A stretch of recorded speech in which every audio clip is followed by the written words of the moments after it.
This is JSA TV, the newsroom for tech and telecom professionals. I'm Dean Perrine, and welcome to JSA TV.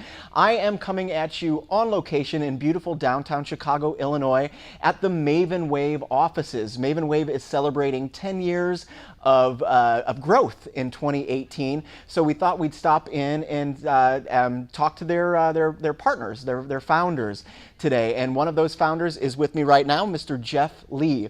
Jeff, again, is one of the co-founders along with his brother, who I just spoke to, and who you will get to know, Jason, as well.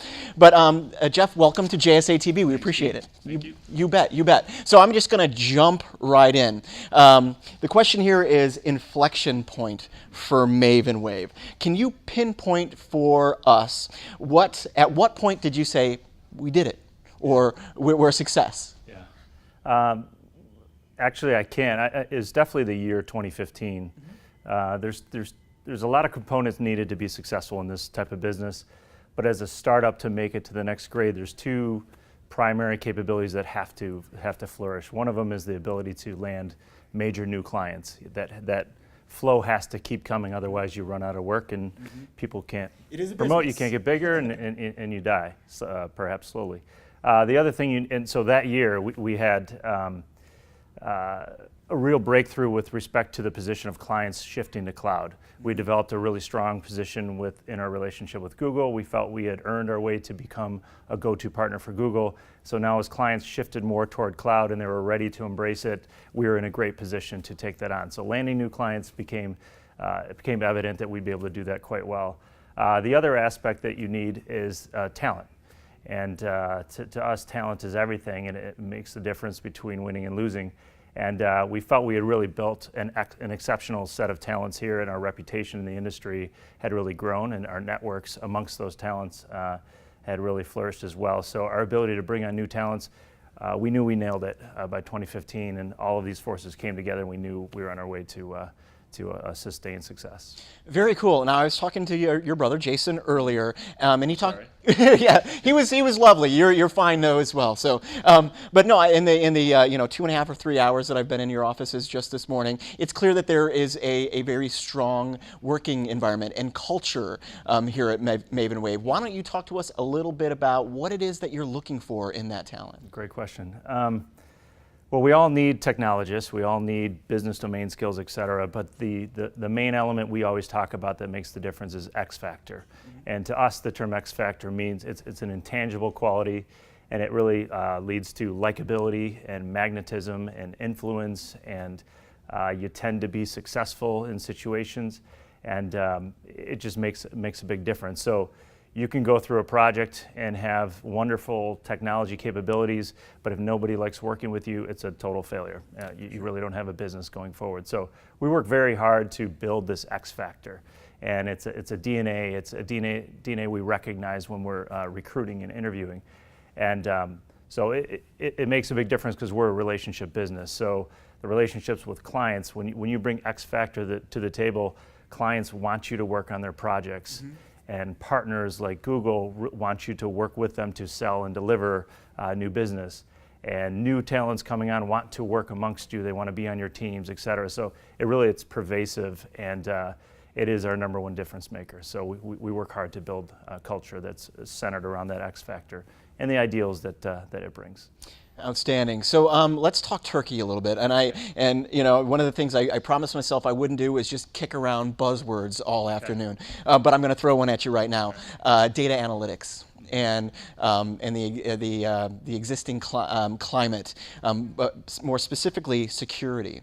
Those big data analytics and security don't often mesh necessarily. They're both sexy in their own rights, but in today's climate, they have to mesh. Why don't you talk to us a little bit about how Maven Wave operates in that? Well, it's kind of a whole progression to get clients to cloud, and security is definitely a big part of it. But from the beginning, we've been big proponents of cloud, and we've kind of seen what cloud was going to bring. And we knew that what you're going to have to bring is multiple disciplines to help clients be successful.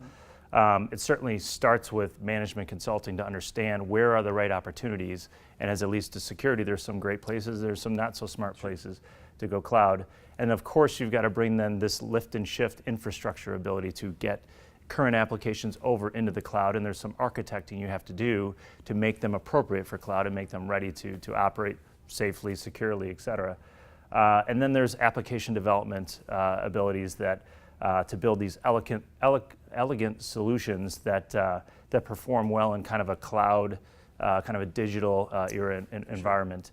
And then security really is a combination of the methods and disciplines you put to that and the care you put into, plus the cloud providers are making a whole lot of headway in that way and making it much easier for us to build those protections. You're obviously protecting the data and you're protecting access to the applications, and we've worked hard to develop those expertise that are necessary to do that. So we're on the subject of consulting. Obviously, there's a lot of upfront back and forth that has to happen. Consultative, is that a word? Consultative? I think. Okay, yeah. Consulting. And your job really is to kind of pinpoint what those pain points might be on the consulting side. So how do you do that? Tell me a little bit about the strategy there. Great question too. There's a lot of hype about digital and digital transformation and digital era, et cetera. And to us, that really means a move forward in expectations. The millennial way is taking over, and that's a good thing. Yeah. People want to do everything online. They want social around it. They want new product coming at them fast. They want the company to know about them before they even have to tell the company about them. They want everything mobile, et cetera. That's all great things. And so that expectation set is moving forward quickly. And these are employees in their companies, and these are customers. These are real people that are working on the other side. So that expectation set is moving out there fast. So now it's up to which companies can race after that and actually capture and deliver on those expectations. It gives you a nice playing field for new entrants to actually outpace the existing ones and perhaps win a lot of business that in the past they wouldn't have been able to do that.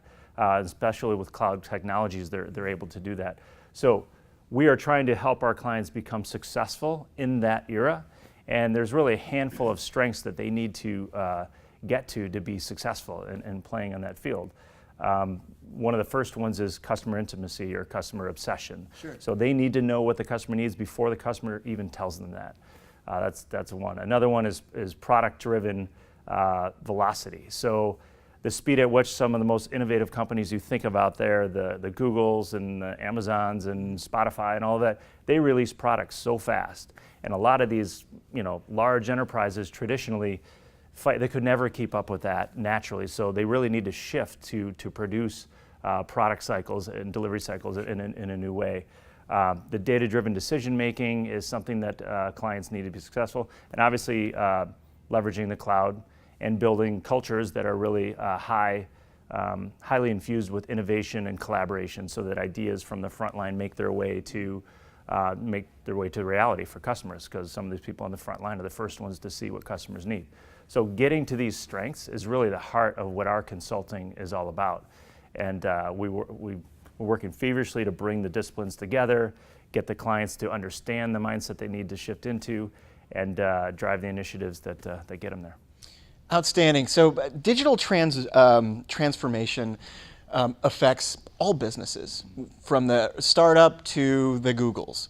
But the kind of consulting you do obviously is going to vary depending on whether they're a Fortune 500 company, which you folks work with, or someone just opening up a shop. So what is your mindset like when you go in to consult with both the mom and pop and the Google? Well, the mom and pop is super exciting because some ways we relate to it. We were just the mom and pop, or brother and brother, however you want to say that, 10 years ago. And it's super exciting because again, I keep mentioning cloud, but it just gives you these disruptive economics that you could never achieve in the past. I mean, a little guy could not compete with the big guy.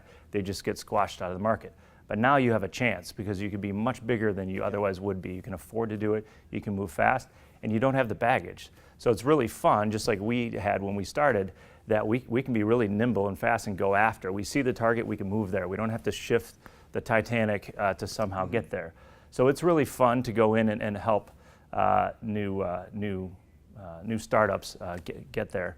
And a lot of times they actually question whether, are we too much in the mindset of working with the big behemoth enterprises? And we say, no, remember who we are. You are who we were, and we can't wait to do this for you. So that's the mentality with the startups, the new players. With the large enterprise clients, it's kind of funny because they went from resisting and deferring the idea of moving to digital, moving to cloud, meaning it's not safe, it's not secure, all that stuff, to now they can't get it fast enough. And their feeling right now is there's a lot of frustration because they're tired of seeing the sizzle of the use cases that are sort of like years in the future. They have years before they can get to this place in many cases. They have the realities of legacy. They have the realities of complex organizations that need to change to be able to embrace what these new technologies can do for them.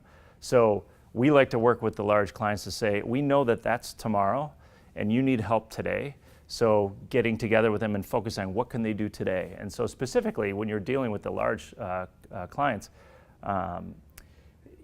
you have to, number one, you have to find threads that you can operate in. You cannot teach the entire 50,000 person organization to change how they think and reassemble their teams and all that stuff. You've got to find threads of work that you can show how it executes. You build agility, product-driven streams. You get everybody on board and you move quickly and you deliver a stream. A lot of times it's kind of like, for those who are technologists, it's like the microservices concept. A microservice breaks all these monolithic systems down into small solutions and services such that you can spin them up and spin them down quickly.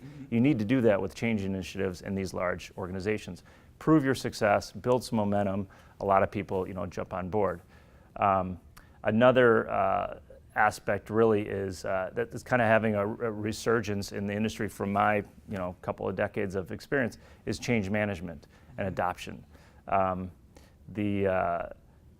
The idea that technology is going to just be thrown into these user groups, user organizations, and they're all just going to embrace it and start using it, whether they're serving customers or it's the customers themselves, is a fallacy. Right. You have to apply the change management, the adoption, the champion efforts, the leadership, the servant leadership type concepts as well. So all of that has to be there.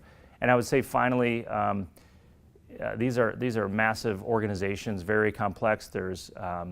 You have to structure the teams in a way that you can't make decisions across hundreds of decision make. You can't move fast if you're waiting for them all to make decisions. So again, these threads of work, and that's where we kind of have the benefit of being a bunch of management consultants at heart. Yeah. So you have a portfolio of opportunities. You got a portfolio of changing opportunities.